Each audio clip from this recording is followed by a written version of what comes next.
नमस्कार प्रिय विद्यार्थियों। आज के वीडियो के माध्यम से हम लोग चर्चा करेंगे हिंदी साहित्य के प्रथम चैप्टर के बारे में। अगर आप बीए के प्रथम वर्ष प्रथम सेमेस्टर में हैं और आप यह सोच रहे हैं कि आपको क्या पढ़ना है बीए के पहले सेमेस्टर में, हिंदी साहित्य सब्जेक्ट अगर आपने लिया है तो उसमें हिंदी काव्य आपको पढ़ना पड़ता है। किसी किसी विश्वविद्यालय में हिंदी साहित्य का इतिहास आपको उसमें लिखा हुआ मिलेगा। बात एक ही है, चाहे हिंदी काव्य कहो चाहे हिंदी साहित्य का इतिहास, क्योंकि हिंदी काव्य के अंतर्गत ही हिंदी साहित्य का इतिहास आपको पढ़ना होता है। तो अगर हिंदी साहित्य मतलब हिंदी काव्य, अधिकतर कम से कम 90% विश्वविद्यालयों में सिलेबस आपका हिंदी काव्य का ही शामिल है, जबकि कुछ विश्वविद्यालयों में 10% विश्वविद्यालय में हिंदी साहित्य का इतिहास जो है आपके पाठ्यक्रम में शामिल है। तो जो भी होगा आप इसमें चर्चा करेंगे, क्योंकि हिंदी काव्य जो है आप सेकंड या थर्ड यूनिट से हिंदी काव्य के जो रचनाएं हैं उसके बारे में पढ़ेंगे। खास करके जैसे आदिकाल के चाहे वो गोरखनाथ हो, चाहे वो विद्यापति जी हो या अमीर खुसरो हो जो है आदिकाल में। फिर उसके बाद में आप थोड़ा और आगे बढ़ेंगे, ठीक है।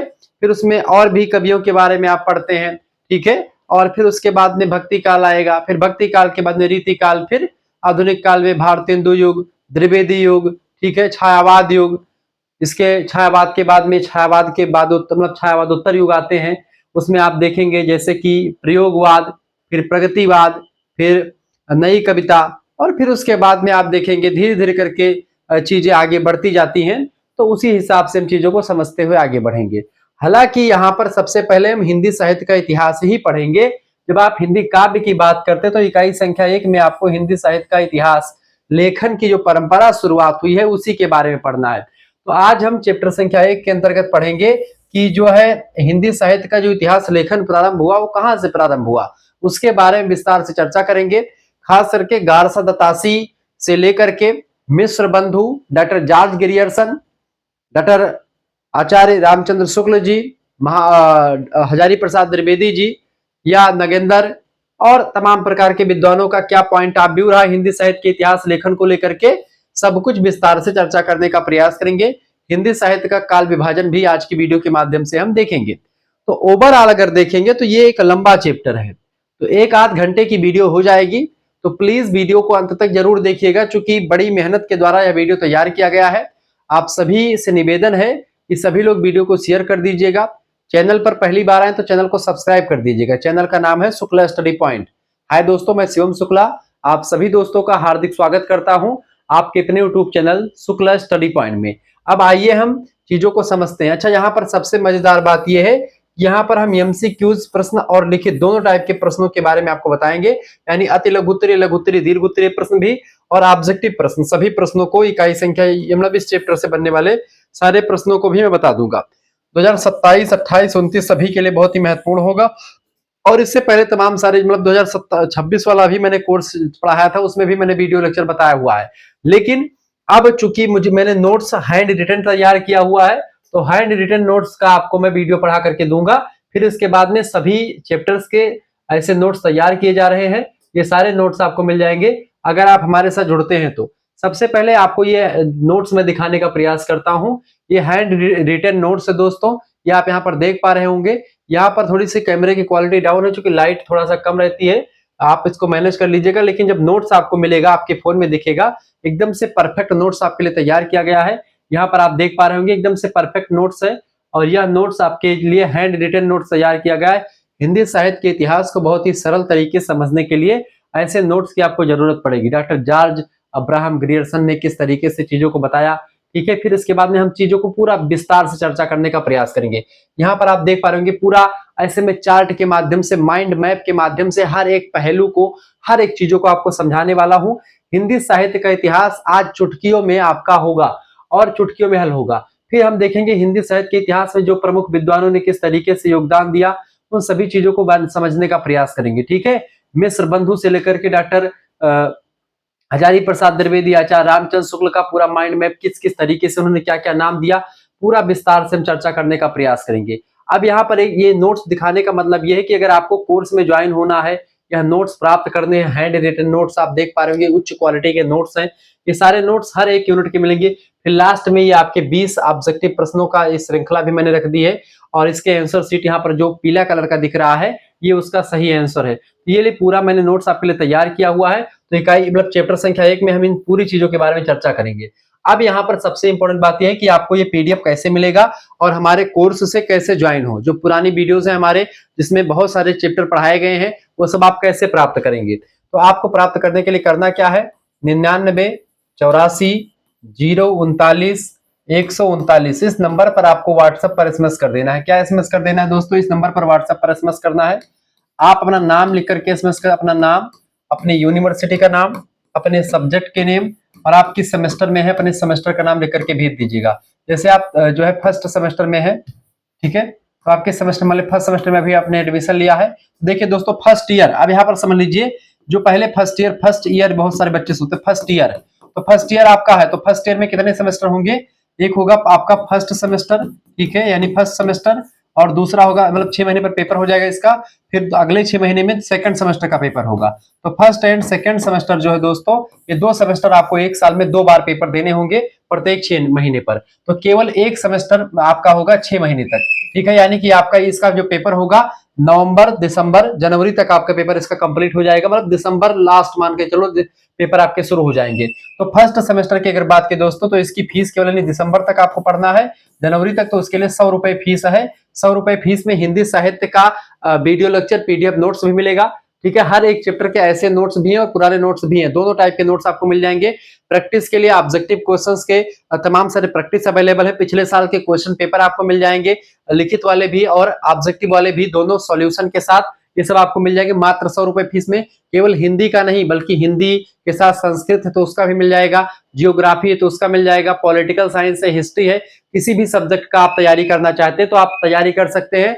बहुत ही बारीकी के साथ पीडीएफ नोट्स आपको यहाँ पर मिलने वाला है। इसके साथ साथ वीडियो लेक्चर्स भी आपको मिल जाएगा और इसकी जो प्लेलिस्ट है वो शायद अनलिस्टेड है, वो यूट्यूब पर भी आपको नहीं दिखती, तो वो भी आपको हिंदी की भी प्लेलिस्ट आपको मिल जाएगी जब आप हमारे व्हाट्सएप ग्रुप से जुड़ते हैं। तो फर्स्ट सेमेस्टर के फीस केवल 100 रुपए है, केवल 100 रुपए में सभी सब्जेक्ट आपको मिल जाएगा। एक ऑफर आपके लिए और लॉन्च कर दिया गया है, क्योंकि आप फर्स्ट ईयर में है तो फर्स्ट ईयर पूरा पढ़ेंगे अगर आप, यानी एक सेमेस्टर की फीस 100 रुपए है, लेकिन 2 सेमेस्टर का जब आप एक साथ फीस जमा करते हैं यानी फर्स्ट एंड सेकंड दोनों सेमेस्टर के लिए आपकी फीस और केवल वैसे तो 200 रुपए हो जाती है, 2 सेमेस्टर की फीस 200 रुपए है, ठीक है, जिसमें एक साल तक का पूरा मिलेगा। लेकिन अभी फिलहाल ऑफर चल रहा है, जल्दी जितना जुड़ेंगे आपके लिए ऑफर रहेगा। 200 रुपए का ऑफर, यहाँ मतलब 200 रुपए नहीं लगेगा आपका। अगर ऑफर के हिसाब से इस वीडियो को देख करके आए हैं, आप बताइए गुरुजी फर्स्ट एंड सेकंड का मुझे लेना है 150 रुपए वाला कोर्स, तुरंत आपको जो है 150 रुपए मतलब 50 रुपए छूट आपके लिए रख दी गई है।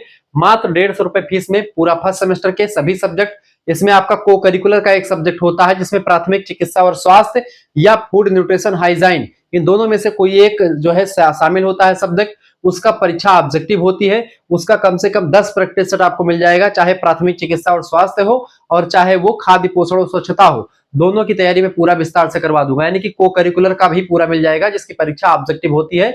हर एक सेमेस्टर में एक को करिकुलर का पेपर भी आपका होता है, ठीक है। तो ये 150 रुपए फीस में first semester and second semester के पूरी तैयारी आपकी हो जाएगी। आप ऐसे समझे कि आप अगर किताब खरीदते हैं तो एक किताब का दाम कितना होता है, कम से कम 200 रुपए किताब का दाम होता है एक सब्जेक्ट का। आप कम से कम 4 सब्जेक्ट की किताब खरीदेंगे, 800 रुपए आपकी किताब के दाम हो जाएंगे एक सेमेस्टर में। तो आपके यहाँ पर 100 रुपए में सभी कुछ मिल जाएगा, नोट्स किताब आपको लेने की जरूरत नहीं पड़ेगी। तो मात्र आपका 700 रुपए यहाँ पर मैंने बचत किया, ठीक है। साथ ही साथ में अगर आप दोनों सेमेस्टर का 150 रुपए पेमेंट करते हैं तो कम से कम 8 दूनी 1600 रुपए आपकी किताब के हो जाते हैं। यहाँ पर आपके कम से कम 1500 रुपए मतलब 1450 रुपए में यहाँ पर बचत आपकी होती है। 150 रुपए आप केवल मुझे देंगे, आपकी 1600 रुपए खर्च करने की कोई जरूरत नहीं पड़ेगी, सब कुछ आपको इकट्ठा मिल जाएगा। अच्छा एक बात और, आप मार्केट में से सीरीज खरीदते, जब आपका पेपर नजदीक है तो सीरीज खरीदते, नोट्स खरीदते मार्केट से, आपको नोट्स खरीदने की कोई जरूरत नहीं है। आप हमारे इस नोट्स को प्राप्त करेंगे, इस नोट्स को चाहे तो आप निकलवा लीजिए, सीरीज के रूप में पढ़िए, और चाहे इस नोट्स को आप पीडीएफ में फोन में आराम से स्क्रॉल करके पढ़ लीजिए। चाहे तो आप इसको निकलवा लीजिए, A4 साइज का मैंने नोट्स तैयार किया है, तो इसको आप निकलवा करके अपने घर पे आराम से बैठ करके चाहे पढ़ लें, और चाहे तो इस नोट्स को आप क्या कर सकते हैं दोस्तों, आप चाहे तो इसी नोट्स को आप फोन में ही पढ़ सकते हैं, ठीक है। तो दोनों टाइप के लिए व्यवस्था आपके लिए अवेलेबल है। तो आप चाहे तो इसको निकलवा करके प्रिंटर पर जाएंगे, किसी प्रिंटर से निकलवा लेंगे, वो निकल जाएगा, पीडीएफ भेज देंगे निकल जाएगा, ठीक है। लेकिन ध्यान रखेंगे पीडीएफ आपको बस केवल अपने तक ही सीमित रखना है, किसी दूसरे को सेंड करेंगे तो ग्रुप से ऑटोमेटिक रिमूव हो जाएंगे, ये बात भी ध्यान रखेंगे। तो आपको फीस कैसे जमा करनी, जैसे आप इतना लिख करके व्हाट्सएप पर एसएमएस करेंगे, आपके पास एक क्यूआर कोड स्कैनर भेजा जाएगा, उसी पर आपको 100 रुपए फीस जमा कर देने, केवल फर्स्ट सेमेस्टर का सभी सब्जेक्ट। और अगर आपको फर्स्ट एंड सेकंड, मेरे हिसाब से फर्स्ट एंड सेकंड दोनों सेमेस्टर की फीस आपको इकट्ठा जमा करनी चाहिए। इसमें आपके 50 रुपए की बचत होती है, तो 150 रुपए आप फीस जमा कर दीजिएगा। जैसे आप फीस जमा करेंगे आपको व्हाट्सएप ग्रुप से जोड़ा जाएगा, डरने की कोई जरूरत नहीं है। शुक्ला स्टडी पॉइंट चैनल ये जो है पिछले 7 सालों से आपको पढ़ा रहा है। 2017, 18, 19, 20 मतलब 17 से मैं पढ़ा, 17 से चैनल बनाया हुआ हूँ, 18 से मैंने पढ़ाई स्टार्ट करवा दी है। तो तमाम प्रकार के मतलब कि जब से पैटर्न चेंज हुआ, क्या हुआ क्या नहीं, बहुत सारे पैटर्न चेंज हुए, सब कुछ मैंने पढ़ाया हुआ है। तो और पिछले कई सालों के पेपर का एनालिसिस मेरे पास होता है, तो घबराने की बिल्कुल आपको जरूरत नहीं पड़ेगी। सभी सब्जेक्ट का आपको नोट्स यहाँ पर अवेलेबल मिल जाएगा, इसीलिए मैंने इन्फॉर्मेशन दे दिया। जिन बच्चों को जुड़ना है तुरंत एसएमएस कर, देर ना कीजिए, जितना देर करेंगे आपका ही घाटा होगा। तो जल्दी से जल्दी जुड़ने का प्रयास करेंगे, आपको नोट्स मिल जाएगा। आप परीक्षा से एक दिन पहले भी जुड़ेंगे तब भी आपको वही सेम नोट्स मिल जाएंगे, तो लेकिन इकट्ठा मिल जाएगा, तो इकट्ठा पढ़ने में आपको बोझ सा लगेगा। लेकिन आप धीरे धीरे करके पढ़ेंगे, यूनिट 1 का नोट्स, इकाई चैप्टर 1 का, फिर चैप्टर 2 का, तो आपके लिए बेटर रहेगा। तो आप तुरंत फीस जमा करेंगे, या फीस किसी दूसरे से भी जमा करवा सकते हो आप, और खुद भी जमा कर सकते हैं। अगर ऑनलाइन माध्यम आप चलाते हैं तो आप खुद जमा कर सकते हैं, नहीं चलाते हैं तो आपके घर में कोई चलाता होगा, उनसे आप फीस जमा करवा दीजिएगा, कोई इशू नहीं। जैसे आप दुकान पे जाते हैं, समोसा खाते हैं, समोसा खाने के बाद में आप स्कैनर पे पेमेंट करते हैं, ऐसे ही स्कैनर होगा, डरने की कोई जरूरत नहीं है। मैं खुद ही बोल रहा हूँ, मेरा खुद का नंबर है, आप इस पे एसएमएस करेंगे, आपका जो है आपके पास स्कैनर जाएगा, बिल्कुल जो है अथराइज्ड है, ऑथेंटिक है, कोई दिक्कत की बात नहीं है। आप स्कैनर पेमेंट करेंगे और आपको मात्र और मात्र 150 रुपए में पूरा 1 साल तक की फीस आपकी कंप्लीट हो जाएगी, जिसमें आपके मेजर, माइनर, को करिकुलर इन तीनों सब्जेक्ट की तैयारी हो जाएगी। मतलब कि आपके 2 सब्जेक्ट मेजर में होते हैं, एक माइनर का और एक को करिकुलर का, इन सभी सब्जेक्ट की आपकी तैयारी हो जाएगी। और ऐसे उच्च क्वालिटी के नोट्स आपको यहाँ पर मिल जाएंगे जो आपको कहीं पर जल्दी नहीं मिलते हैं। तो ये आपका यूपीएससी लेवल का नोट्स है, अगर आप इसको बढ़िया से निकलवा करके घर पे पढ़ेंगे और आगे चल करके आप हिंदी से एमए करेंगे या फिर बीएचयू, जेएनयू जैसे बड़ी विश्वविद्यालय में पढ़ना चाहते हैं, तो आपके एंट्रेंस के लिए भी ये नोट्स आपके काम आ जाएगा। इसको आप निकलवा करके भी रख सकते हैं अपने घर पर। ठीक है, अब चर्चा करते हैं दोस्तों। हिंदी साहित्य इतिहास का लेखन, सबसे पहला चैप्टर यही है, यानी कि हिंदी साहित्य का इतिहास लेखन जो शुरू हुआ वो क्यों शुरू हुआ और कहां से शुरू हुआ। देखिए, सबसे पहली बात इसका अर्थ, आवश्यकता और महत्व और विशेषताओं को समझेंगे। देखिए, हिंदी साहित्य के विकास क्रम विभिन्न युगों, साहित्यकारों, उनकी रचनाओं तथा साहित्यिक प्रवृत्तियों का क्रमबद्ध यानी सीरियल से, तथ्यपूर्ण यानी सही सही, फैक्ट फैक्ट, और वैज्ञानिक अध्ययन ही हिंदी साहित्य का इतिहास लेखन कहलाता है।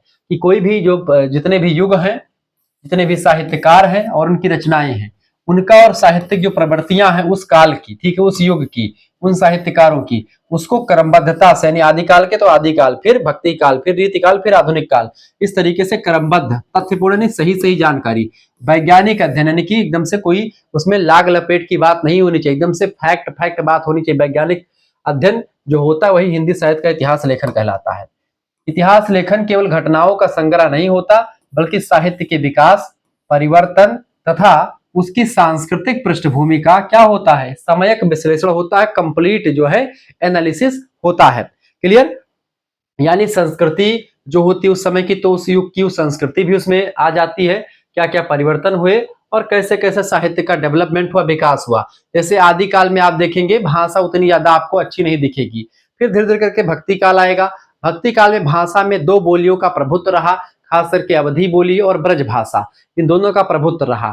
ठीक है, फिर आप और आगे बढ़ेंगे, जब रीति काल आएगा, अवधी का थोड़ा सा दबदबा कम होता है, ब्रज भाषा का दबदबा बढ़ जाता है। फिर आधुनिक काल आएगा, उसमें ब्रज भाषा, अवधी सब, मतलब आधुनिक काल में भारतेंदु युग में ब्रज भाषा तो काव्य की भाषा रही, लेकिन खड़ी बोली जो है वो जो है गद्य की भाषा, गद्य का विकास चूंकि 19वीं शताब्दी, मतलब 18वीं शताब्दी 19वीं शताब्दी में हुआ। ठीक है, तो वहां से आप देखेंगे गद्य का विकास हुआ, तो खड़ी बोली में गद्य की रचनाएं होने लगी। और द्विवेदी युग में आते आते आप देखते भाषा का परिमार्जन हुआ, परिष्करण हुआ, और वर्तमान हिंदी की जो खड़ी बोली मानक भाषा के रूप में हमारे समक्ष है, वह एक प्रकार से द्विवेदी युग में 1900 ईस्वी के बाद से भाषा एकदम से जबरदस्त रूप से सामने हमारे आती है। ठीक है दोस्तों, तो ये रहा एक प्रकार से चीजें कुछ हमारे में बताया। तो हिंदी साहित्य का इतिहास हिंदी साहित्य की विकास यात्रा का क्रमबद्ध और प्रमाणिक विवरण होता है। लेखन का अर्थ सबसे पहले हम समझेंगे, इतिहास लेखन का क्या अर्थ है। दोस्तों, इतिहास का सामान्य अर्थ होता है अतीत की घटनाओं का प्रमाणिक और क्रमबद्ध वर्णन करना, यानी कि कोई भी चीजें जो हम बीत गई हैं वह इतिहास है, उसका प्रमाण के साथ और सही सही जानकारी के साथ, सीरियल क्रम यानी क्रमबद्धता के साथ उसका वैज्ञानिक अध्ययन के द्वारा विवरण प्रस्तुत करना ही इतिहास होता है।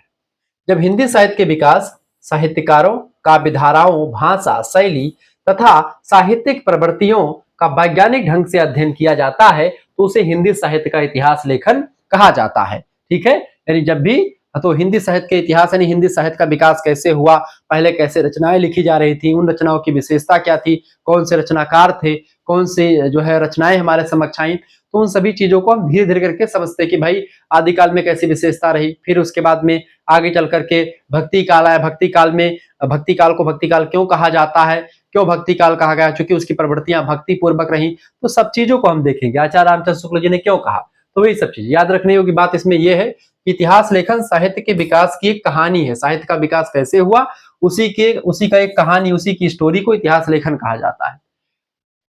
इतिहास लेखन की जरूरत आखिरकार हमको क्यों पड़ी, क्यों हिंदी साहित्य का इतिहास लिखना जरूरी हो गया, इसको समझते हैं।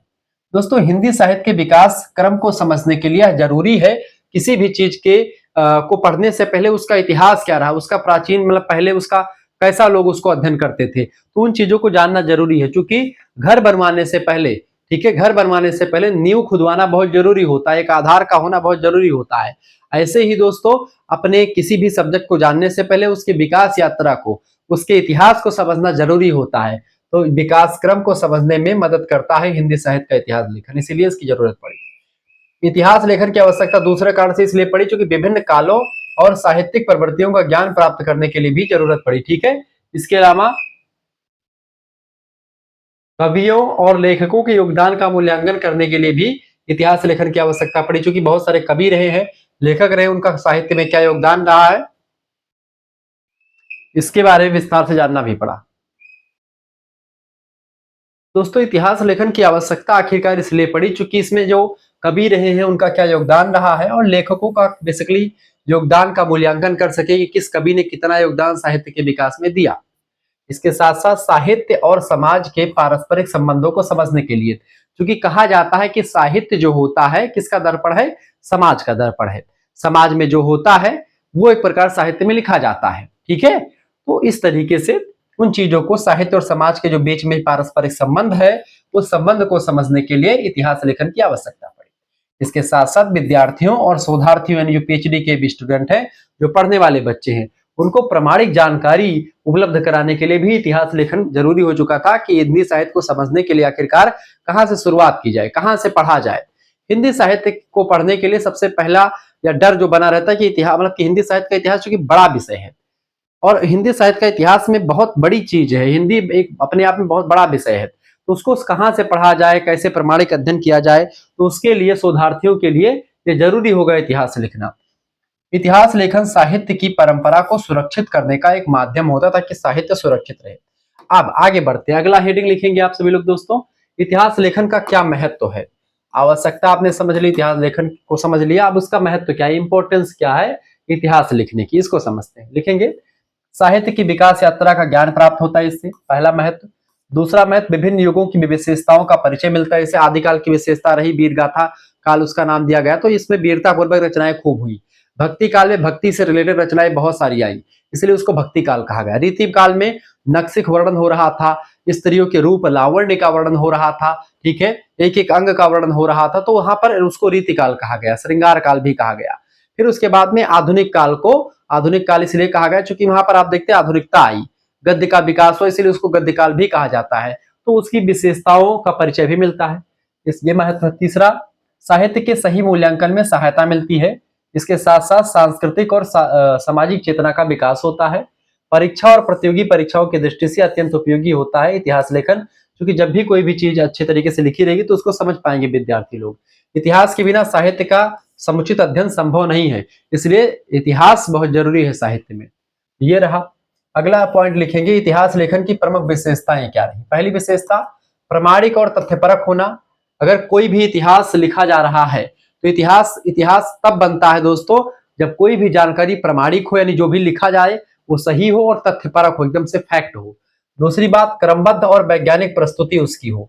इसीलिए हिंदी साहित्य को वैज्ञानिक तौर पर प्रस्तुत करने के लिए जाने जाते हैं आचार्य रामचंद्र शुक्ल साहब, इसलिए उन्हीं का हिंदी साहित्य का इतिहास का जो काल विभाजन है वो सबसे ज्यादा इंपॉर्टेंट माना जाता है। ठीक है, इसके अलावा निष्पक्ष और तर्क संगत दृष्टिकोण, यानी किसी प्रकार की लाग लपेट की बात नहीं, ना किसी पक्षपात की बात करनी, निष्पक्षता के साथ अपना पॉइंट ऑफ व्यू, मतलब कि जो सही बात है उसको सही तरीके से समझाया जाए।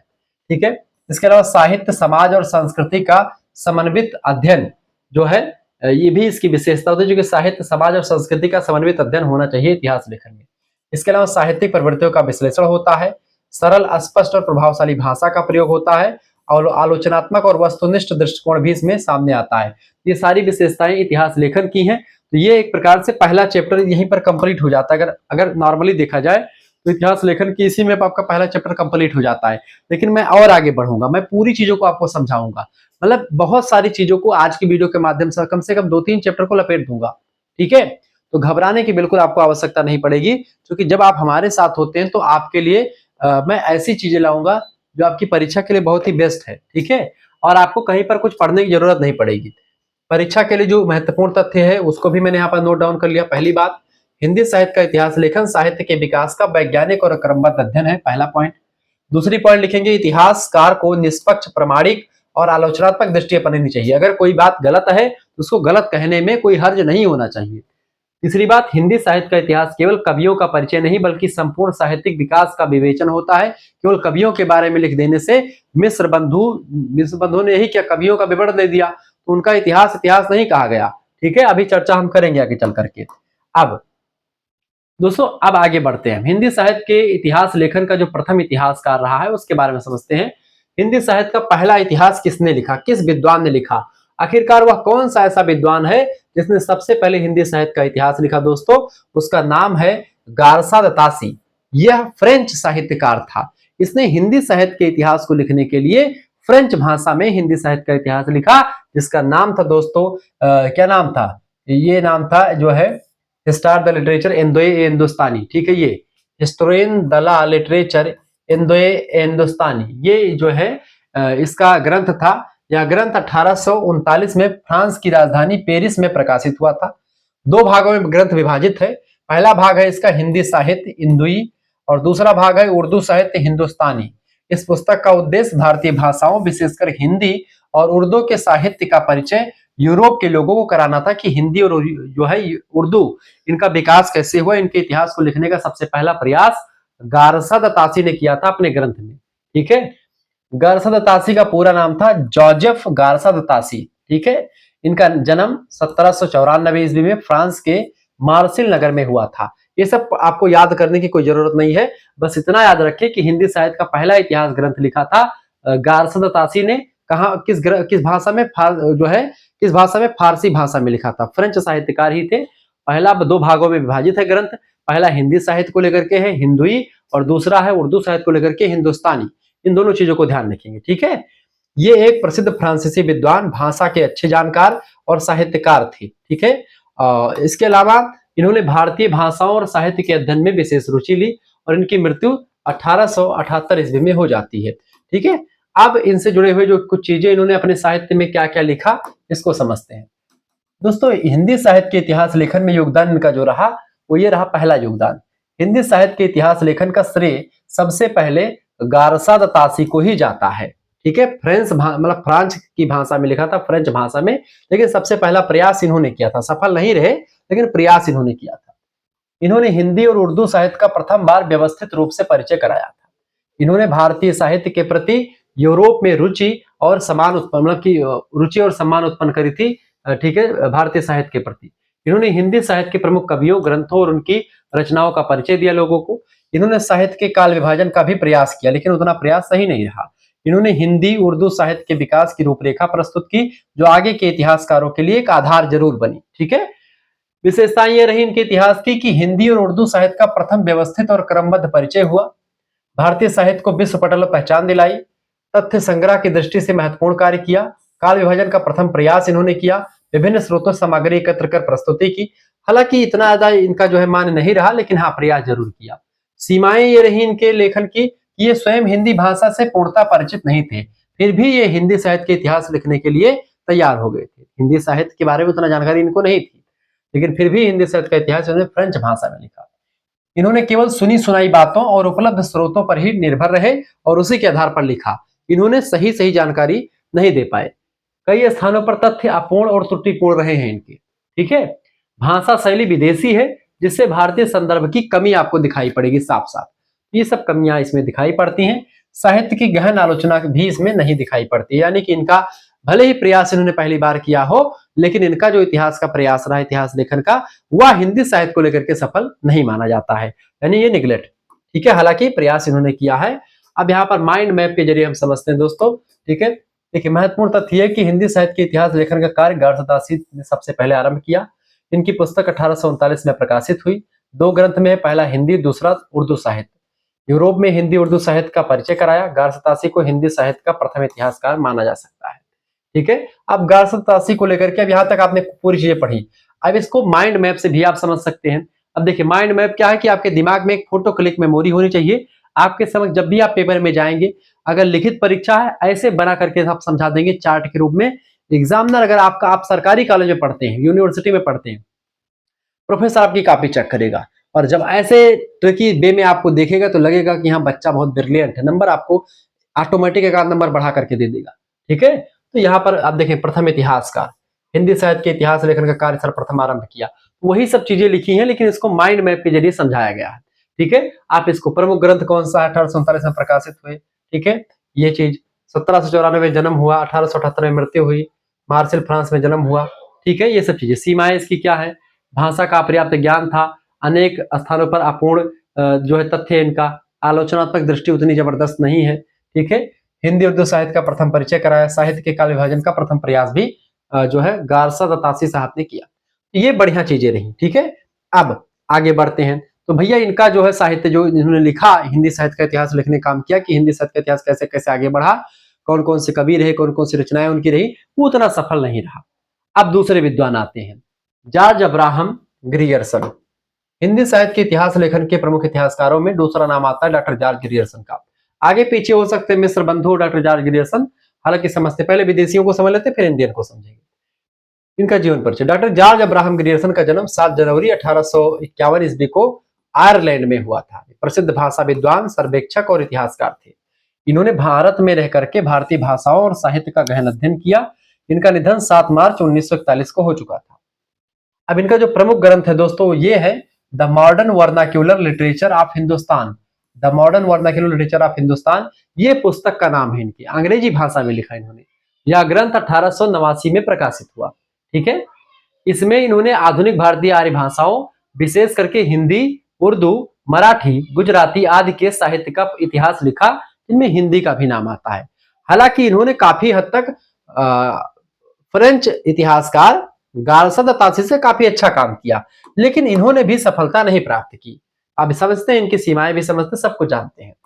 हिंदी साहित्य के इतिहास लेखन में इनका जो योगदान रहा दोस्तों, पहला योगदान ये रहा, इन्होंने हिंदी साहित्य के इतिहास लेखन का कार्य वैज्ञानिक और पद्धति पूर्वक तरीके से करने का प्रयास किया।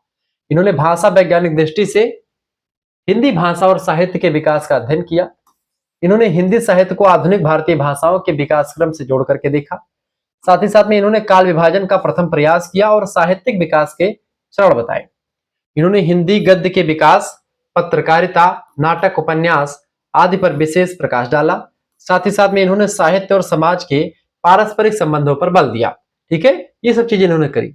इतिहास लेखन की इनकी जो विशेषताएं रही दोस्तों, नोट डाउन कर लीजिएगा। पहली बात ये कि वैज्ञानिक, तथ्यपरक और पद्धति पूर्वक लेखन की शुरुआत इन्होंने करी। भाषा विज्ञान के आधार पर अध्ययन किया हिंदी साहित्य का। विभिन्न भारतीय भाषाओं के तुलनात्मक अध्ययन पर बल दिया कि मराठी, गुजराती सभी का इन्होंने तुलनात्मक अध्ययन किया। काल विभाजन का प्रथम प्रयास इन्होंने किया। गारसतासी ने किया था, लेकिन उन्होंने सही तरीके से नहीं किया था। पहला प्रथम प्रयास जो माना जाएगा, अब्राहम ग्रियर्सन का माना जाएगा। साहित्य के विकास को सामाजिक और ऐतिहासिक परिप्रेक्ष्य में देखने का काम इन्होंने किया। अब हम समझते हैं कि आखिरकार इनका जो काल विभाजन है कब से कब तक, तो इनके हिंदी साहित्य का काल विभाजन इन्होंने किया आदि काल समय बताया, जो पुराना काल, सबसे प्राचीन काल है, 1000 ईस्वी से लेकर के 1375 ईस्वी तक जो है इन्होंने बताया। मध्यकाल, भक्ति काल को मध्यकाल का 1375 से 1700 ईस्वी तक काल विभाजन इन्होंने किया। उत्तर मध्यकाल यानी जिसको रीति काल के नाम से जानते हैं, 1700 ईस्वी से 1850 ईस्वी तक, और आधुनिक काल 1850 ईस्वी के बाद। ठीक है, हालांकि सही तक हद तक इन्होंने किया है, लेकिन उतना मतलब कि परफेक्ट इनका रहा है, लेकिन नाम उतना बेटर नहीं रहा। भारतीय समाज और संस्कृति की गहरी समझ का अभाव है। साहित्यिक मूल्यांकन में मौलिकता इनमें नहीं दिखाई पड़ती है, ये सब कमियां हैं। भाषा वैज्ञानिक दृष्टि पर अधिक बल दिया है और साहित्यिक दृष्टि पर कम, इसीलिए इतना परफेक्ट नहीं हुआ इनका। भारतीय साहित्य की आत्मा को पूर्णता समझ नहीं सकते हैं। विदेशी विद्वान भारतीय साहित्य में जो संस्कृति विद्यमान रहती है उसको नहीं समझ पाएंगे। आप केवल किताबी ज्ञान लेकर के अगर लिखने के प्रयास करेंगे भारतीय साहित्य को तो नहीं लिख पाएंगे।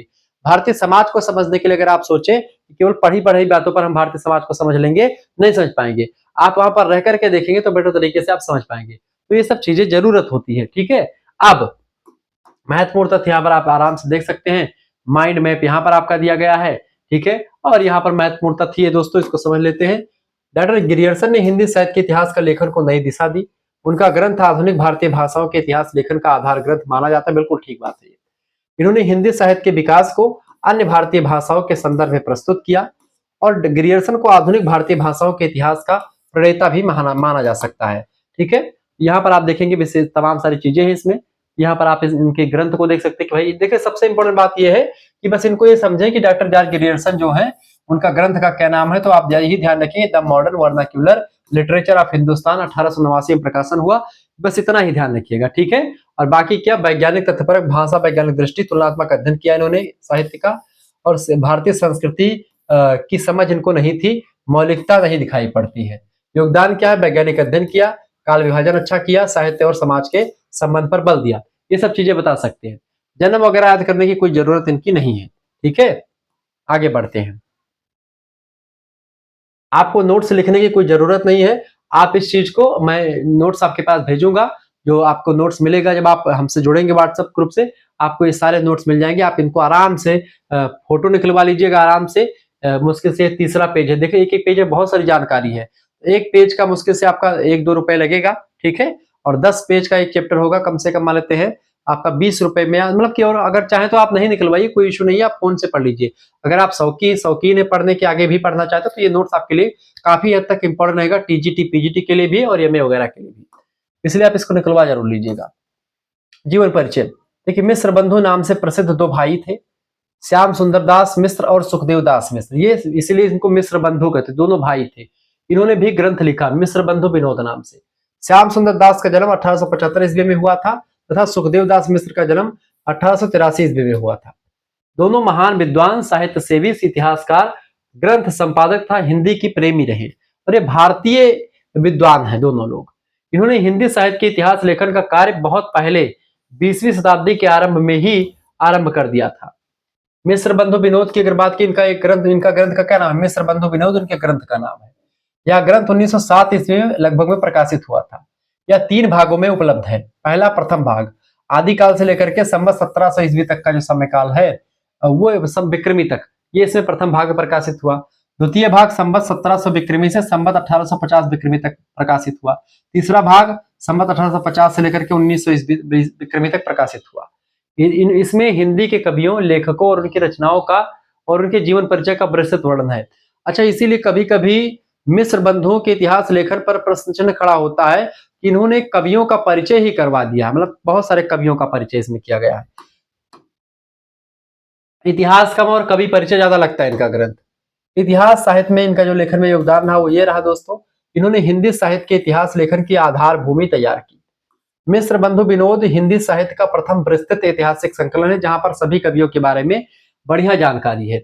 इन्होंने लगभग 850 से अधिक कवियों और लेखकों का जीवन परिचय और कृतियों का उल्लेख किया, यानी कि 850 से अधिक कवियों के बारे में बताया, उन कवियों और लेखकों का जीवन परिचय बताया और उनकी क्या रचनाएं रही वो भी सामने अपने ग्रंथ में इन्होंने बताया है।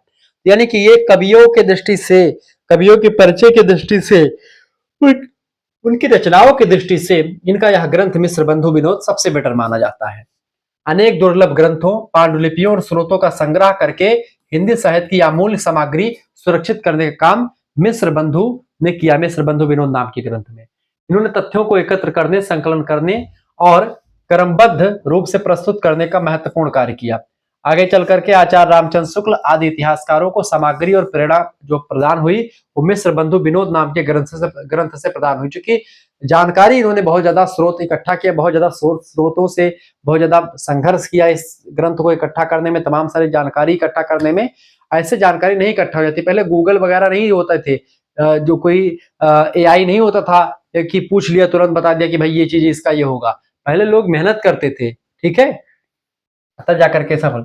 इतिहास लेखन की विशेषताएं देखिए दोस्तों, यह संकल्पनात्मक और तथ्यपरक है। सबसे पहली बात, इनका इतिहास लेखन क्या है, एक कंसेप्चुअल है और तथ्यपरक है, जानकारी फैक्ट है। कवियों और लेखकों के जीवन परिचय विस्तार से दिए गए हैं, जो कि इससे पहले के इतिहासकारों में नहीं दिखते हैं। इनके ग्रंथ रचनाओं और साहित्यिक योगदान का वर्णन उन कवियों के बारे में इसमें किया गया है। इनके ग्रंथ में जो कवि रहे उन कवियों के ग्रंथों का भी वर्णन किया गया और साहित्यिक योगदान क्या उसका भी वर्णन किया गया है। इनकी भाषा सरल, सहज और रोचक है। उपलब्ध सामग्रियों के आधार पर निष्पक्ष दृष्टि इन्होंने अपनाई है। हिंदी साहित्य की प्राचीन से आधुनिक तक की परंपरा को एक सूत्र में पिरोने का प्रयास सबसे पहले अगर किसी ने किया है सभी कवियों के बारे में तो मिस्र बंधुओं ने किया है अपने ग्रंथ मिस्र बंधु विनोद में। ठीक है, ये सब चीजें ध्यान रखिएगा आप। अब सीमाएं क्या है इनके ग्रंथ की, मिस्र बंधु की विशेषताएं क्या देखेंगे तो ये इतिहास के प्रथम इतिहास मतलब कि ये हिंदी के प्रथम इतिहास संकलक थे। इन्होंने निस्वार्थ भाव से हिंदी साहित्य की सेवा करी और इनके द्वारा एकत्रित सामग्री आज भी शोधार्थियों के लिए अत्यंत उपयोगी। जो भी हिंदी का पीएचडी करता है वो जरूर मिस्र बंधु विनोद नाम के ग्रंथ को पढ़ता है। हिंदी साहित्य के इतिहास लेखन का अग्रदूत भी इनको माना जा सकता है। इनके ग्रंथ की सीमाएं भी कुछ रही, भले ही इन्होंने बहुत अच्छा काम किया लेकिन इनके ग्रंथ की सीमाओं की अगर बात की जाए कुछ लिमिटेशंस रहे हैं, जैसे कि काल विभाजन स्पष्ट रूप से निर्धारित नहीं किया इन्होंने। जैसे कि कब से कब तक कौन सा समय काल रहा इसके बारे में मिस्र बंधुओं ने नहीं बताया। ठीक है, बस केवल कवि परिचय ही बताया। कई स्थानों पर तिथियां और तथ्यपूर्णता प्रमाणित नहीं भी होते इनके ग्रंथ में। आलोचनात्मक दृष्टि का कमी आपको दिखाई पड़ता है जो कि आगे चल करके रामचंद्र शुक्ल में अच्छा दिखाई पड़ेगा। साहित्यिक प्रवृत्तियों का गहन विश्लेषण इसमें नहीं किया गया है। अधिकतर कार्य सामग्री संग्रह तक सीमित रहा है। दोस्तों ये सब चीजें इसमें रही हैं कमियां। ठीक है, अब इसमें महत्वपूर्ण तथ्य भी आप देख लीजिएगा, माइंड मैप भी एक नजर में आप पूरा चीजों को यहाँ पर आप देख पाएंगे। ये आपके लिए जो है क्विक रिवीजन आप कर लीजिए, हर पेज का क्विक रिवीजन मैंने रख रखा है ताकि आप इसको पढ़िए। महत्वपूर्ण तथ्य है कि मिस्र बंधु विनोद हिंदी साहित्य का प्रथम विस्तृत ऐतिहासिक ग्रंथ माना जाता है। इसमें खूब विस्तार से कवियों के परिचय बताए गए हैं। इस ग्रंथ में लगभग 850 से अधिक कवि और लेखकों का उल्लेख है। सबसे इंपॉर्टेंट चीज तो यही है, ये प्रश्न हमेशा पूछा जाता है। यह ग्रंथ हिंदी साहित्य की अमूल्य धरोहर है। मिस्र बंधु ने हिंदी साहित्य के इतिहास लेखन की आधारभूमि तैयार करी है। ये तमाम प्रकार के ग्रंथ आप लिख सकते हैं। ये देखिए अब यहाँ पर मिस्र बंधु विनोद मतलब कि एक माइंड मैप एक नजर में आप देख लीजिए। प्रमुख ग्रंथ क्या है मिस्र बंधु विनोद, प्रकाशन कब हुआ 1907 में, 3 भागों में प्रकाशित हुआ। जीवन परिचय देखेंगे, श्याम सुंदर दास मिश्र, सुखदेव मिश्र। जन्म इनका 1875 में श्याम सुंदर मिश्र का हुआ, 1883 में सुखदेव मिश्रा का हुआ। हिंदी साहित्य से भी रहे दोनों लोग। ठीक है, योगदान इनका क्या रहा दोस्तों, इतिहास लेखन की आधारभूमि तैयार करी, 850 से अधिक कवियों का उल्लेख किया अपने ग्रंथ में, साहित्यिक सामग्री का संग्रह और संरक्षण किया। विशेषताएं क्या, संकल्पनात्मक, तथ्यपरक, सरल भाषा और विस्तृत जीवन परिचय कवियों का रहा इनके ग्रंथ में। साथ ही साथ में सीमाएं क्या रही, काल विभाजन स्पष्ट नहीं इनका। ठीक है, तिथियां अप्रमाणित है, आलोचनात्मक दृष्टि की कमी है और विश्लेषणात्मकता इसमें कम दिखाई पड़ती है। ठीक है, एनालिसिस कम किया चीजों का, बस केवल तथ्य आपको दिखाई पड़ेंगे कवियों के परिचय में। ये तमाम जानकारी यहाँ पर आप दे सकते हैं। फिर इसके बाद में आते हैं हमारे सबसे फेवरेट और आपके सबसे चहीते आचार्य रामचंद्र शुक्ल जी का जीवन परिचय, मतलब आचार्य रामचंद्र शुक्ल जी का काल विभाजन। और इन्हीं के आधार पर इनका एक ग्रंथ है हिंदी साहित्य का इतिहास। दुनिया में अगर हिंदी साहित्य को कोई विद्यार्थी पढ़ रहा है, समझ रहा है, तो उसके लिए एकमात्र एक ग्रंथ है जिसको पढ़ना बहुत जरूरी है। अगर आप हिंदी साहित्य से बीए कर रहे हैं या एमए कर रहे हैं, तो अगर हिंदी साहित्य में आपको करियर सेट करना है, हिंदी साहित्य से आपको एमए करना है, हिंदी साहित्य से आपको पीएचडी करनी है, केवल ब्याह के लिए पढ़ाई कर रहे हैं हिंदी साहित्य तो कोई बात नहीं, लेकिन अगर आप हिंदी साहित्य में आगे चल करके कुछ और बनना चाहते हैं, पढ़ना चाहते हैं, तो इस ग्रंथ को आप जरूर पढ़ लीजिएगा। इस ग्रंथ का नाम है हिंदी साहित्य का इतिहास। दोस्तों ये आचार्य रामचंद्र शुक्ल जी ने लिखा है, जिस ग्रंथ के बारे में मैं अभी बताऊंगा। हिंदी साहित्य का इतिहास 1929 में इस ग्रंथ का प्रकाशन हुआ। यहाँ पर आप देखो 1929 में इनकी इतिहास लेखन की प्रकृति प्रमुख कृति हिंदी साहित्य का इतिहास 1929 में प्रकाशित हुई। चिंतामणि निबंध संग्रह इनका रहा है। रस मीमांसा, तुलसीदास, जायसी ग्रंथावली की भूमिका, सोल साहित्य, आलोचना तथा अन्य निबंध भी इन्होंने लिखे। तो ये बहुत बड़े आलोचक है, हिंदी साहित्य के सबसे बड़े आलोचक और हिंदी साहित्य के इतिहास ग्रंथ को लिखने वाले सबसे अच्छा इतिहास ग्रंथ जो माना जाता है, सबसे प्रामाणिक जो माना जाता है, यही ग्रंथ माना जाता है। तो इस ग्रंथ को आप जरूर पढ़ लीजिएगा। इसका दाम 200 रुपए, आप चाहे तो इसको खरीद करके पढ़ सकते हैं। हालांकि इसमें आपको समझ में चीजें कुछ भी नहीं आएंगी क्योंकि कठिन भाषा में लिखा गया, लेकिन आप जब हिंदी साहित्य के इतिहास को पढ़ लेंगे और थोड़ा सा 1-2 साल बीए कंप्लीट हो जाएगा, बीए कर लेंगे, तो फिर उसके बाद में आप इसको पढ़ लीजिएगा। एमए जब कर रहे हो तो आप इस ग्रंथ को खरीद लीजिएगा आप इसको आराम से। अगर हिंदी साहित्य से आपको आगे बढ़ना है, बहुत सारी जानकारी इसमें दी गई है। ठीक है, और ऐसी जानकारी जो कि फैक्ट है, जब भी एग्जाम में कोई चीज फंसता तो इस ग्रंथ का सहारा लेते हैं एग्जामिनर लोग। तो हिंदी साहित्य के इतिहास नाम के ग्रंथ है जिसका प्रकाशन 1929 में हुआ, इसको आप पढ़ लीजिएगा। ठीक है, ग्रंथ मेरे पास अवेलेबल है, हालांकि ये है एक ही पीस मेरे पास है, बाकी आप ऑनलाइन मंगा सकते हैं, नीचे उसमें जो है मैं लगा दूंगा, आप इसको खरीद लीजिएगा। ठीक है, चलिए अब जीवन परिचय की अगर बात की, आचार्य रामचंद्र शुक्ला जी। आचार्य रामचंद्र शुक्ल, जन्म इनका हुआ था 4 अक्टूबर 1884 ईस्वी में। बस्ती हमारे बगल में जिला पड़ता है बस्ती, 50-60 किलोमीटर हमारे घर से पड़ता है बस्ती। मैं गोंडा से हूँ, तो बस्ती जिले के उत्तर प्रदेश में हुआ था। अगोना नाम, मतलब बस्ती जिले के अगोना नामक ग्राम में इनका जन्म हुआ था। इनके पिताजी का नाम था पंडित चंद्रबली शुक्ला जी। प्रारंभिक शिक्षा बस्ती में तथा उच्च शिक्षा काशी और आगरा में इनकी हुई थी। काशी हिंदू विश्वविद्यालय जहां से मैंने पढ़ाई की हिंदी साहित्य की, बता दूं आपको आपकी जानकारी के लिए कि मैं काशी हिंदू विश्वविद्यालय से यमए का छात्र रहा हूं और मैंने हिंदी साहित्य से यमए की डिग्री हासिल की है काशी हिंदू विश्वविद्यालय से। यहां पर आपको मैं दिखा दूं, ये डिग्री मेरी जो है काशी हिंदू विश्वविद्यालय की डिग्री, ये आप देख पा रहे होंगे, ये हिंदी साहित्य से यमए मैंने किया काशी हिंदू विश्वविद्यालय से, और ये डिग्री मेरी। ठीक है, तो दोस्तों जो है अगर आपको काशी हिंदू विश्वविद्यालय पढ़ना है, बहुत जबरदस्त पढ़ाई होती है और आपको बड़ा अच्छा लगेगा वहां पर पढ़ करके। ठीक है, तो पढ़ने का जरूर प्रयास कीजिएगा और बहुत ही बारीकी के साथ मैं चीजों को आपको पढ़ाता हूं, तो आप सभी लोग जरूर पढ़ें। ठीक है, तो हिंदी साहित्य ऐसा सब्जेक्ट है जिसको पढ़ने में मजा आएगा। अभी आपको बोरिंग लग रहा होगा क्योंकि इतिहास वाला पोर्शन आपको दिखाया जा रहा है, जब आप इसके काव्य को पढ़ेंगे, ठीक है, तो मजा आ जाएगा एकदम से। ठीक है, समझे। इन्होंने अध्यापन कार्य किया आचार्य रामचंद्र शुक्ल जी ने। नागरी प्रचारणी सभा काशी में भी इन्होंने काम किया। इनका निधन 2 फरवरी 1941 को हो गया था। आधुनिक हिंदी आलोचना का जनक माना जाता है इनको। ठीक है, आचार्य शुक्ला जी, इन्होंने जिस ग्रंथ को चाहा अमर बना दिया और जिसके बारे में चाहा जिसको बता दिया कि भाई देखो, इनके ग्रंथ की अगर बात की जाए, मतलब ये बड़े आलोचक रहे हैं, बहुत अच्छी बातें करते हैं। जो भी बात इनका जो काल विभाजन का रहा, बहुत फैक्चुअली बात करते हैं, किसी प्रकार कोई लाग लपेट की बात नहीं, जो सही है सही, जो गलत है गलत को कहने में इतराते नहीं है। हिंदी साहित्य के इतिहास लेखन में इनका योगदान जो रहा दोस्तों, पहला, इन्होंने हिंदी साहित्य के इतिहास को वैज्ञानिक, प्रमाणिक और आलोचनात्मक दृष्टि से लिखा। साथ ही साथ में साहित्य को समाज और लोक जीवन से जोड़ करके देखने की नई दृष्टि इन्होंने प्रदान करी। साथ ही साथ में काल विभाजन का नया आधार प्रस्तुत किया और वैज्ञानिक तौर पर काल विभाजन किया, प्रवृत्ति के हिसाब से भी किया और समय के अकॉर्डिंग भी इन्होंने काल विभाजन किया। इनका काल विभाजन सबसे बढ़िया रहा है अब तक इतिहासकारों में। साहित्य के विकास को जनजीवन की मानसिकता और प्रवृत्तियों के साथ जोड़ करके समझाया। भाषा, शैली, प्रवृत्ति, काव्य और लेखक का निष्पक्ष मूल्यांकन किया। इन्होंने साहित्य को लोक मंगल की कसौटी पर परखा और इसका उद्देश्य लोक कल्याण को माना।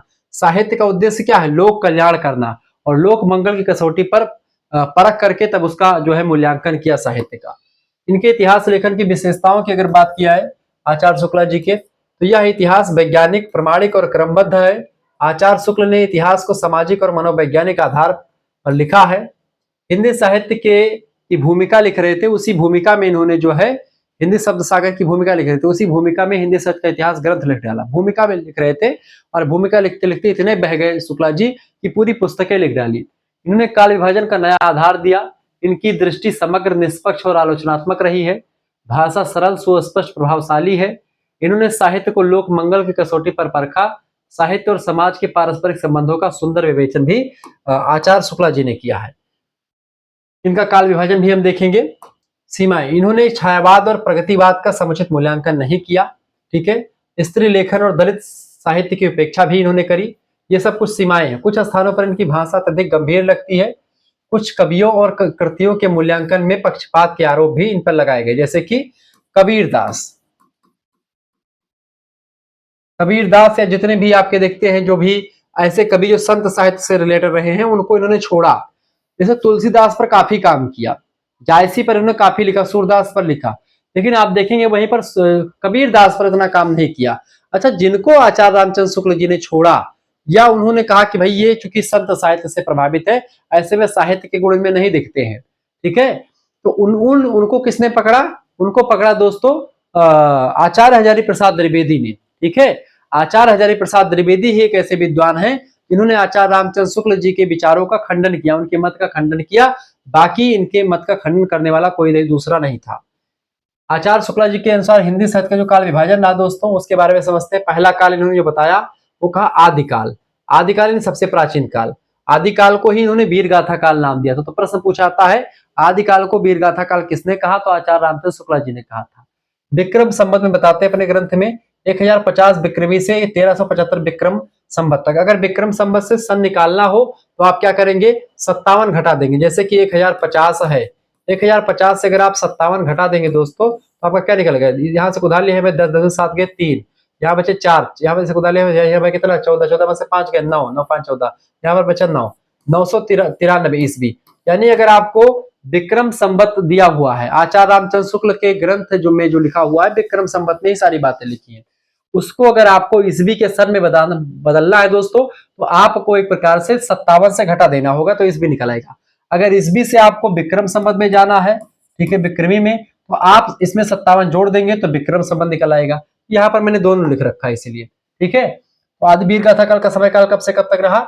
993 ईस्वी से लेकर के 1318 ईस्वी तक का समय काल जो है आचार्य शुक्ल के अनुसार सबसे बेटर माना जाता है। ये आदिकाल का समय काल रहा।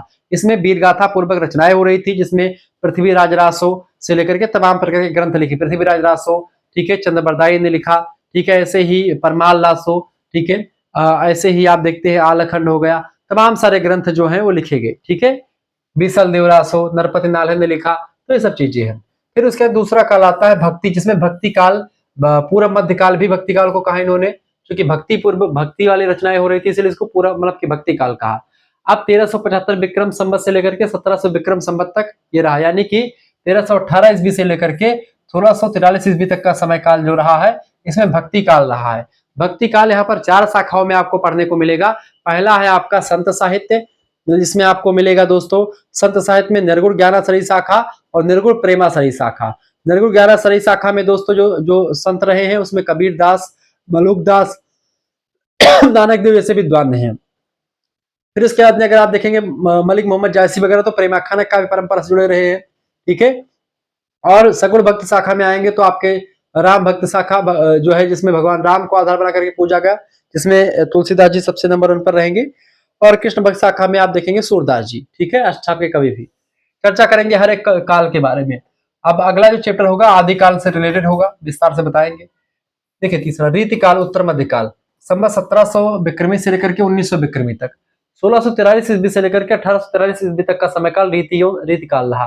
रीतिबद्ध काल, रीतिमुक्त काल और रीति सिद्ध काल, 3 कालों में ये बटा उसके अंदर बटा हुआ है। लगभग में 200 सालों तक का इतिहास रीतिकाल के नाम रहा, ठीक है। 300 सालों तक का इतिहास भक्ति काल के नाम रहा और ऐसे ही 300 वर्षों का इतिहास आदिकाल के नाम रहा। फिर आधुनिक काल आता है जिसको गद्य काल कहा आचार्य रामचंद्र शुक्ला जी ने, चूंकि गद्य का विकास हुआ इसी काल में 1843 ईस्वी से लेकर के और अब तक का समय काल आधुनिक काल कहा, यानी गद्य काल कहा आचार्य शुक्ला जी ने। तो ये काल विभाजन आप नोट डाउन कर लीजिएगा, सबसे बेटर काल विभाजन यही है दोस्तों।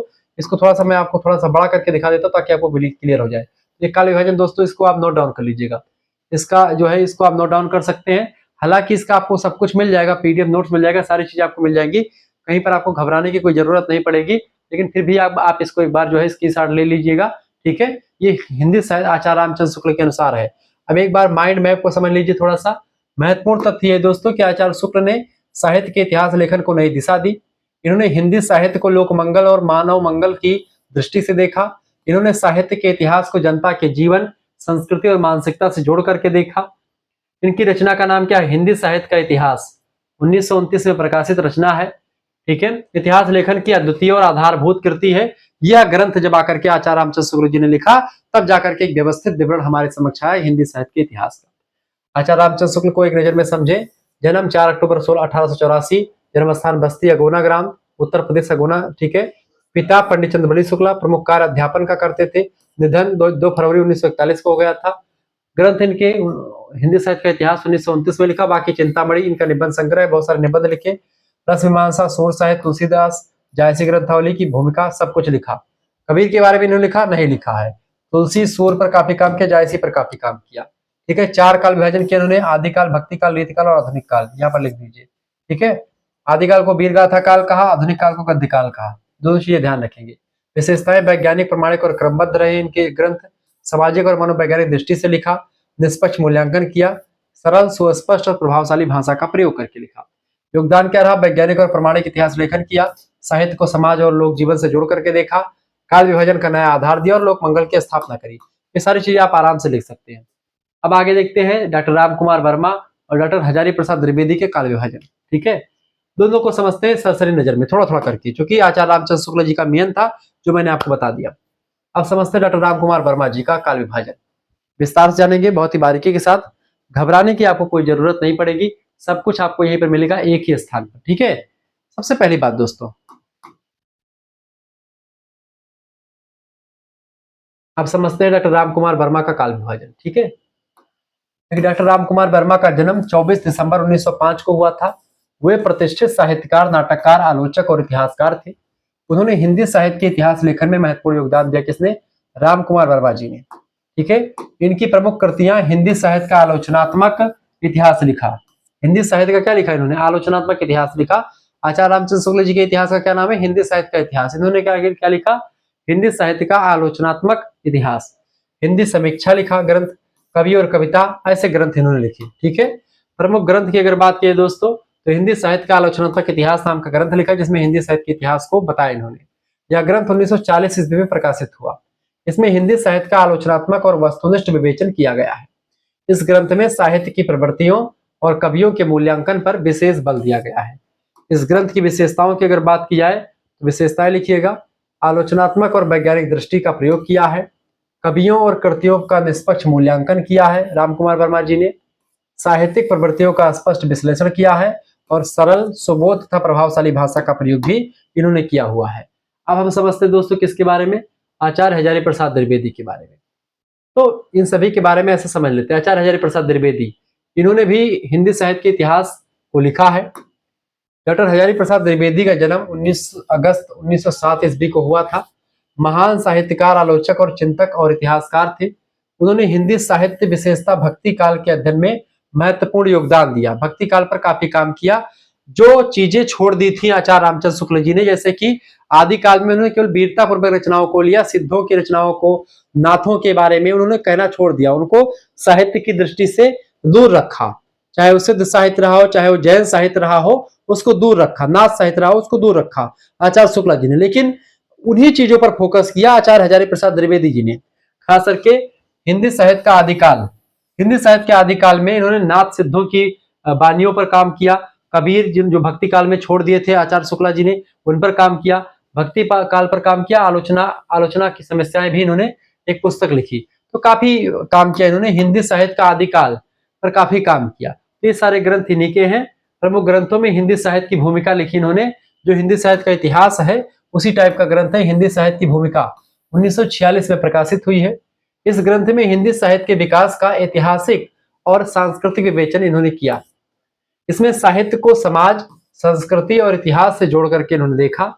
विशेषताओं की अगर बात की दोस्तों तो विशेषताएं जो इसकी रही हैं, मतलब इनकी आचार्य हजारी प्रसाद द्विवेदी जी की, देखिए ऐतिहासिक, सांस्कृतिक और दार्शनिक दृष्टिकोण इनका रहा है। साहित्य को जीवन और समाज से जोड़ करके देखना इनका एक प्रकार से विशेषता रही है। ठीक है, भाषा शैली प्रभावपूर्ण और ओजस्वी रही है। ठीक है, लोक मंगल और मानवीय मूल्यों पर इन्होंने बल दिया है। लोक रंजक की बात भी, लोक मंगल की बात करते हैं। तो इस तरीके से आपने आचार्य हजारी प्रसाद द्विवेदी का काल विभाजन और डॉक्टर राम कुमार वर्मा का आपने देख लिया किस तरीके से लिखा। अच्छा, काल विभाजन के दृष्टिकोण से अगर देखें तो आचार्य रामचंद्र शुक्ल को अगर आपने देख लिया, वही सबसे इंपॉर्टेंट है, वही सब जगह पूछा जाता है। अब इन सभी के बारे में बस इससे बता दें कि इन्होंने लिखा है। अब इनका ग्रंथ है हिंदी साहित्य का आलोचनात्मक इतिहास, याद रखिएगा, इंपॉर्टेंट राम कुमार वर्मा का यह ग्रंथ है। ठीक है, 1940 में प्रकाशित हुआ, इसको ध्यान रखेंगे बस। डॉक्टर हजारी प्रसाद द्विवेदी का क्या? हिंदी साहित्य की भूमिका 1946, इतना याद रखिएगा, 1946 में प्रकाशित हुआ। ठीक है, बस इन चीजों को ध्यान रखिएगा और उनकी कुछ रचनाओं को, बस ज्यादा कुछ इसमें पढ़ने की जरूरत आपको नहीं पड़ेगी। आप देखेंगे अन्य प्रमुख इतिहासकार जिन्होंने कहीं ना कहीं पे जो है इसमें काम किया हुआ, उनके बारे में बात कर लेते हैं। मिश्र बंधु विनोद की अगर बात के लिए तो इन्होंने नागरिक प्रचारित सभा काशी से संबंधित रहे हैं। ये मिश्र बंधु विनोद 1907 में प्रकाशित हुआ, हिंदी साहित्य का इतिहास लिखा। ये सब चीजें मैंने आपको बता दी। राम निवास त्रिपाठी जी ने लिखा, जन्म 1839 में हुआ था। ये विद्वान, आलोचक और इतिहासकार थे। इनका जो प्रमुख ग्रंथ है हिंदी साहित्य के इतिहास को लेकर के लिखा, राम निवास त्रिपाठी जी ने हिंदी साहित्य का इतिहास लिखा, 1952 में प्रकाशित हुआ। आचार्य रामचंद्र शुक्ल जी का 1929 में ही प्रकाशित हुआ था, इसी नाम से, उसी नाम से राम निवास त्रिपाठी जी का आया। हिंदी साहित्य के विभिन्न कालों का संतुलित और प्रमाणिक इतिहास प्रस्तुत किया इन्होंने। डॉक्टर नगेंद्र की अगर बात की तो इनका जन्म 1915 ईस्वी में हुआ था। ये प्रसिद्ध आलोचक और साहित्य इतिहासकार थे। हिंदी साहित्य का इतिहास ग्रंथ लिखा 1962 में। साहित्य इतिहास के साथ साथ आलोचनात्मक दृष्टि से इतिहास लिखा किसने? डॉक्टर नगेंद्र ने, ठीक है, 1962 में। फिर इसके बाद डॉक्टर बच्चन सिंह ने भी काम किया इतिहास लेखन में हिंदी साहित्य के। इनका जन्म 1914 में हुआ था। विद्वान, आलोचक और इतिहासकार थे ये। हिंदी साहित्य का दूसरा इतिहास लिखा इन्होंने। हिंदी साहित्य का दूसरा इतिहास 1970 में प्रकाशित हुआ है। हिंदी साहित्य के जो उपेक्षित साहित्यकार थे और प्रवृत्ति जो थी, जिनको सारे कवियों ने छोड़ दिया, उनको इन्होंने जरूर देखने का प्रयास किया, अपने ग्रंथ में शामिल किया। फिर 5वें नंबर पर आते हैं डॉक्टर विश्वनाथ प्रसाद मिश्रा जी। इनका जन्म 1913 में हुआ था। विख्यात आलोचक और इतिहासकार थे ये विश्वनाथ प्रसाद मिश्रा जी। हिंदी साहित्य का इतिहास ग्रंथ लिखा, विभिन्न खंड इसके प्रकाशित हुए। विस्तृत और शोधपरक इतिहास की रचना इन्होंने करी विश्वनाथ प्रसाद मिश्रा जी ने। तो इस तरीके से आपने हिंदी साहित्य के इतिहास के बारे में आपने समझ लिया, जान लिया, ठीक है। अब महत्वपूर्ण तथ्य को समझते हैं। हिंदी साहित्य का इतिहास लिखने में विभिन्न इतिहासकारों का महत्वपूर्ण योगदान रहा। समय के साथ साथ इतिहास लेखन की दृष्टि, पद्धति और मानदंडों में परिवर्तन होता रहा। आचार्य रामचंद्र शुक्ल ने वैज्ञानिक दृष्टि से काल विभाजन किया और इतिहास लेखन की नई दिशा दी, और सबसे बेटर इन्हीं को माना जाता है। हजारी प्रसाद द्विवेदी ने साहित्य को संस्कृति, समाज और इतिहास से जोड़ करके देखने की प्रेरणा दी। इतिहास लेखन का उद्देश्य केवल घटनाओं का संग्रह नहीं, बल्कि साहित्य के विकास का मूल्यांकन और समय का अध्ययन करना होता है। परीक्षा हेतु इंपॉर्टेंट पॉइंट यह है कि हिंदी साहित्य का इतिहास लेखन एक निरंतर चलने वाली प्रक्रिया है।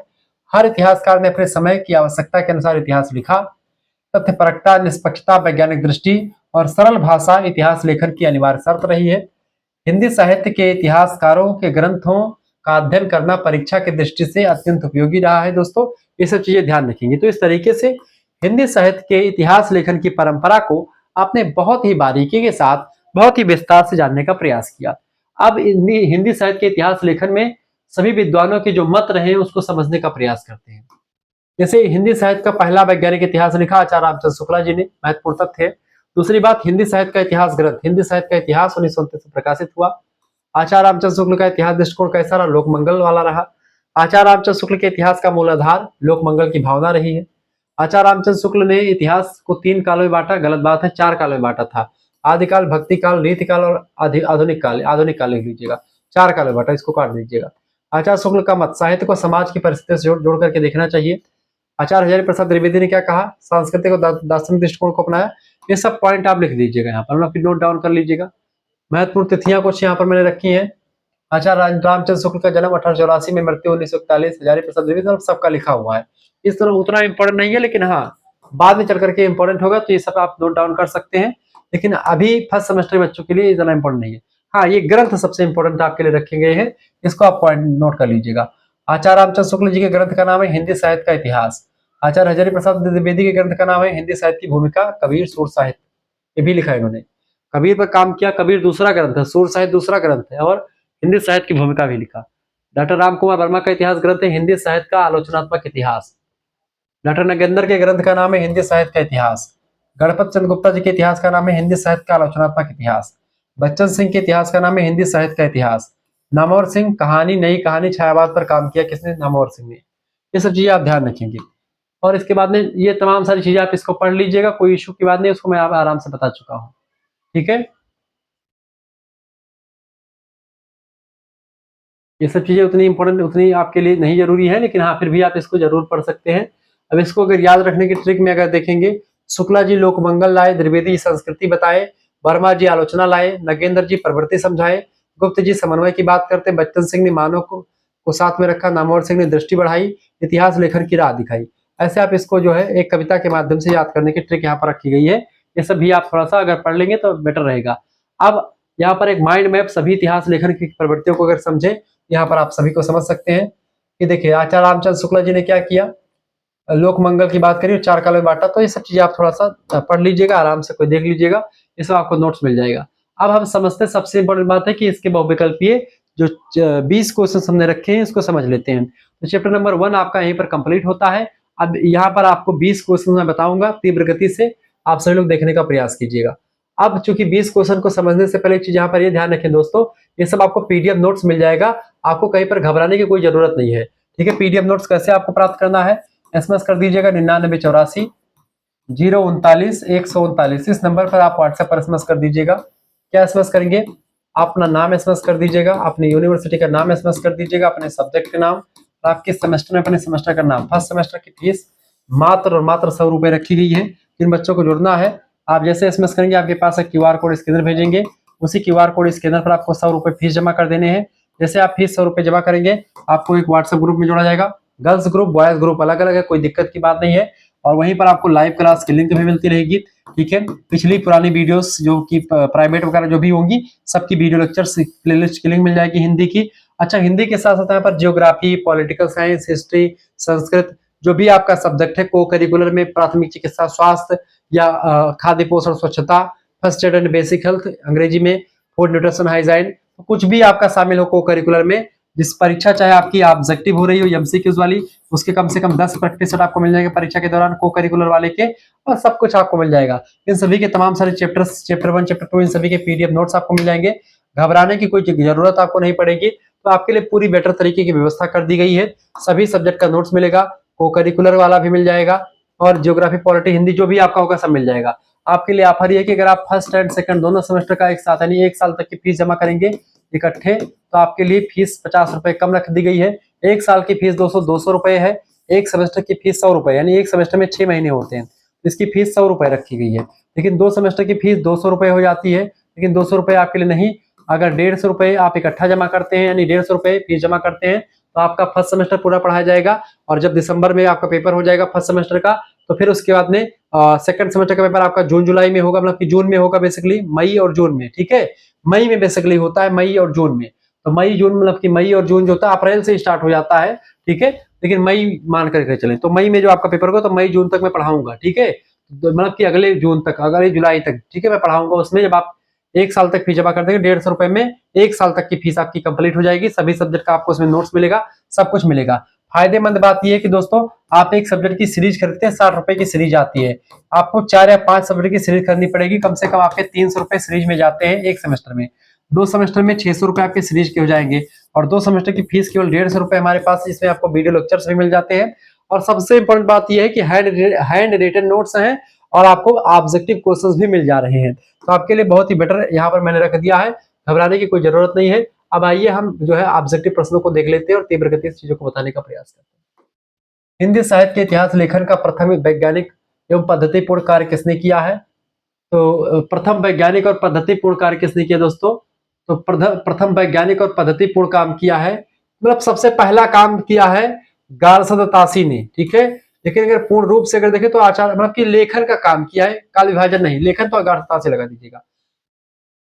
The modern vernacular literature of Hindustan पुस्तक किसने लिखी दोस्तों? तो ये लिखी है डॉक्टर जॉर्ज अब्राहम ग्रियर्सन ने, ये बात आप ध्यान रखेंगे। ठीक है, और प्रथम वैज्ञानिक पद्धतिपूर्ण कार्य किया है, अगर उसको काल विभाजन की बात करें तो आचार्य रामचंद्र शुक्ला जी लगा दीजिएगा। ठीक है, थोड़ा सा ऑब्जेक्टिव क्वेश्चन में जो टिक ये लगा हुआ है, इस टिक वाला ये बिल्कुल सही नहीं, ये बात ध्यान रखिए। ठीक है, डॉक्टर जॉर्ज अब्राहम ग्रियर्सन का जन्म कब हुआ था दोस्तों? तो इसको देख लीजिएगा, इसका इनका जन्म कब हुआ था? 1800 कब हुआ था, फटाफट से आप बताने का प्रयास करेंगे। इनका जन्म कब हुआ था? डॉक्टर जॉर्ज अब्राहम ग्रियर्सन का जन्म कब हुआ था? 1851 में इनका जन्म हुआ था, कि 1845 में हुआ था, 1861 में हुआ था, कब हुआ था? फटाफट से आप बताने का प्रयास करेंगे। वीडियो को लाइक कर दीजिएगा, चैनल पर नए तो प्लीज चैनल को सब्सक्राइब भी कर दीजिएगा, क्योंकि इसी प्रकार से इन्फॉर्मेटिव वीडियो में लगातार आपके लिए लाता रहता हूँ। डॉक्टर जॉर्ज अब्राहम ग्रियर्सन की अगर बात की दोस्तों, तो इनका जन्म कब हुआ था? इनका जन्म हुआ था 1851 में, बिल्कुल ठीक बात है, यहाँ पर लगा हुआ है। ठीक है, अगला प्रश्न आपके स्क्रीन पर दिया हुआ है, लिविंगस्टन सर्वे ऑफ इंडिया के संपादक कौन थे? तो यही थे अब्राहम जॉर्ज ग्रियर्सन। ठीक है, मिश्र बंधुओं के नाम बताइए। मिश्र बंधुओं के नाम थे श्याम सुंदर दास। क्या नाम था मिश्र बंधुओं की? क्या नाम थे दोस्तों? मिश्र बंधुओं का नाम था श्याम सुंदर दास और सुखदेव दास मिश्रा। ठीक है, श्याम सुंदर दास और सुखदेव मिश्रा यहाँ पर नहीं दिया गया है, थोड़ा सा इसको हटा दीजिएगा, श्याम सुंदर दास और सुखदेव मिश्रा। थोड़ा सा ऑब्जेक्टिव क्वेश्चंस को हटा दीजिएगा, इसमें से ऑब्जेक्टिव क्वेश्चन थोड़े से गलत इसमें छप गए हैं, बाकी मैंने प्रैक्टिस सेट और करवा दिए हैं, उसको देख लीजिएगा। ये प्रैक्टिस इसको हटा दीजिएगा। मिश्र बंधु विनोद किसने लिखा है? तो मिश्र बंधु ने लिखा है, सही बात है, बिल्कुल ठीक है। आचार्य रामचंद्र शुक्ल जी की प्रसिद्ध कृति का क्या नाम है? हिंदी साहित्य का इतिहास, ये बात बिल्कुल सही है। आचार्य रामचंद्र शुक्ल के अनुसार हिंदी साहित्य का प्रथम काल कौन सा है? तो उसका नाम है आदिकाल यानी वीर गाथा काल, बिल्कुल सही बात है। आचार्य शुक्ल ने अपने इतिहास में किस प्रवृत्ति को प्रमुख माना है? लोक मंगल की प्रवृत्ति, बिल्कुल ठीक बात है, सी ऑप्शन करेक्ट आंसर हो जाएगा। एक आध क्वेश्चन में थोड़ी सी गड़बड़ी है, उसको मैं सही कर दूंगा अगले चैप्टर से, परेशान ना हो। आचार्य रामचंद्र शुक्ल ने काल विभाजन का आधार क्या माना है? प्रमुख साहित्यिक प्रवृत्ति और लोक मंगल, बिल्कुल ठीक बात है, सी ऑप्शन इसका राइट आंसर हो जाएगा। आगे देखते हैं दोस्तों, अगला क्वेश्चन आपके स्क्रीन पर आ चुका है, फटाफट से आप देखेंगे।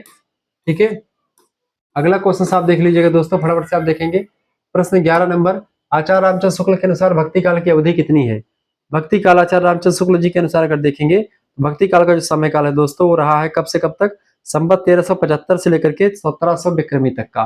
लेकिन यहाँ पर ईस्वी सन में दिया हुआ है 1318 ईस्वी से लेकर के 1643 ईस्वी तक। ऑप्शन नंबर इसका बी करेक्ट आंसर हो जाएगा। रीतिकाल को आचार्य शुक्ल ने किस नाम से संबोधित किया है? रीतिकाल को आचार्य रामचंद्र शुक्ल जी ने क्या कहा? रीतिकाल को रीतिकाल ही आचार्य रामचंद्र शुक्ल जी ने कहा है, लेकिन उसको पहले और किस नाम से? रीतिकाल को उत्तर मध्यकाल भी कहा जाता है, सॉरी हाँ, उत्तर मध्यकाल भी कहा जाता है, बिल्कुल ठीक बात है, बी ऑप्शन करेक्ट। उत्तर मतलब कि मध्यकाल भक्ति काल को कहते हैं, उत्तर मध्यकाल रीतिकाल को, और पूर्व मध्यकाल भक्ति काल को कहा जाता है। 13 नंबर प्रश्न आपकी स्क्रीन पर आ चुका है। आचार्य शुक्ल के अनुसार आधुनिक काल किस वर्ष से प्रारंभ होता है? आचार्य रामचंद्र शुक्ल के अनुसार आधुनिक काल दोस्तों प्रारंभ होता है 1843 ईस्वी से। हिंदी साहित्य के इतिहास लेखन में किस इतिहासकार ने काव्य भाषा, शैली, प्रवृत्ति आदि का विशद विवेचन किया हुआ है? आचार्य रामचंद्र शुक्ला जी ने किया हुआ है। 15 नंबर प्रश्न आप देखेंगे, डॉक्टर राम कुमार वर्मा ने हिंदी साहित्य के इतिहास लेखन में किस बात पर विशेष बल दिया हुआ है? राम कुमार वर्मा साहब ने किस पर बल दिया है? राम कुमार वर्मा जी ने साहित्य की प्रमुख प्रवृत्ति पर बल दिया है। ठीक है, तो इन्होंने किस पर? हिंदी साहित्य का आलोचनात्मक इतिहास लिखा इन्होंने, और इन्होंने जो है आलोचनात्मक वस्तु ने विवेचन किया हुआ है ये बात, और वैज्ञानिक दृष्टि पर काफी फोकस किया हुआ है। सी ऑप्शन करेक्ट आंसर होगा। डॉक्टर हजारी प्रसाद द्विवेदी प्रमुख कृति कौन सी उनकी नहीं है? देखिए, हिंदी साहित्य की भूमिका उनकी रचना रही है, साहित्य का आलोचनात्मक इतिहास भी लिखा। कुटक जो है महावीर प्रसाद द्विवेदी की रचना है। आचार्य रामचंद्र शुक्ल और हिंदी आलोचना। 17 नंबर क्वेश्चन आपका आ चुका है। हिंदी साहित्य के इतिहास लेखन में किसने समाज, संस्कृति और इतिहास के दृष्टि को अध्ययन किया? आचार्य हजारी प्रसाद द्विवेदी जी ने। हिंदी साहित्य का इतिहास की प्रथम बार किस वर्ष प्रकाशन हुआ था? ये प्रकाशित हुआ था 1929 में। आचार्य रामचंद्र शुक्ल जी की पुस्तक का नाम है। हिंदी साहित्य के इतिहास लेखन की परंपरा को किसने नई दिशा दी दोस्तों? तो आचार्य शुक्ल जी ने दिया है। 20 नंबर प्रश्न, हिंदी साहित्य के इतिहास लेखन की मुख्य विशेषता क्या है? इसकी मुख्य विशेषता है साहित्य को सामाजिक, ऐतिहासिक और सांस्कृतिक परिप्रेक्ष्य में देखना। ऑप्शन नंबर इसका सी करेक्ट आंसर हो जाएगा। इस तरीके से आपने चीजों को समझ लिया। एक आध क्वेश्चन में थोड़ा सा गड़बड़ है दोस्तों, उसको सरल सही कर लीजिएगा। इस तरीके से आपने महत्वपूर्ण तथ्य भी देख लीजिएगा, और मिलेंगे फिर नेक्स्ट वीडियो में। तब तक के लिए जय हिंद, जय भारत। आप सभी का बहुत बहुत धन्यवाद हमारे साथ जुड़ने के लिए। इसी प्रकार से अपना प्यार दुलार बनाए रखेंगे। आपने देखा कि आज की वीडियो के माध्यम से मैंने बहुत चीजों को आपको बताया, और ऐसे आपको जो पीछे चल रहे नोट्स है, आपको हैंड रिटन नोट्स बहुत ही बारीकी के साथ सरल भाषा में स्पष्ट शब्दों में आपको मिलेंगे। आप चाहे तो इसको निकलवा करके पढ़ें, चाहे तो आप ऐसे पढ़ लीजिएगा। किताब या सीरीज खरीदने की कोई जरूरत आपको नहीं पड़ेगी। ठीक है, मात्र 100 रुपए में आपको एक सेमेस्टर की फीस, 150 रुपए में दोनों सेमेस्टर का आपको मिल जाएगा। मैंने इससे पहले आपको बता रखा है। ठीक है, आप तुरंत एसएमएस करें, देर मत कीजिए। धन्यवाद, मिलते हैं फिर नेक्स्ट वीडियो में। तब तक के लिए जय हिंद, जय भारत। आप सबको बहुत बहुत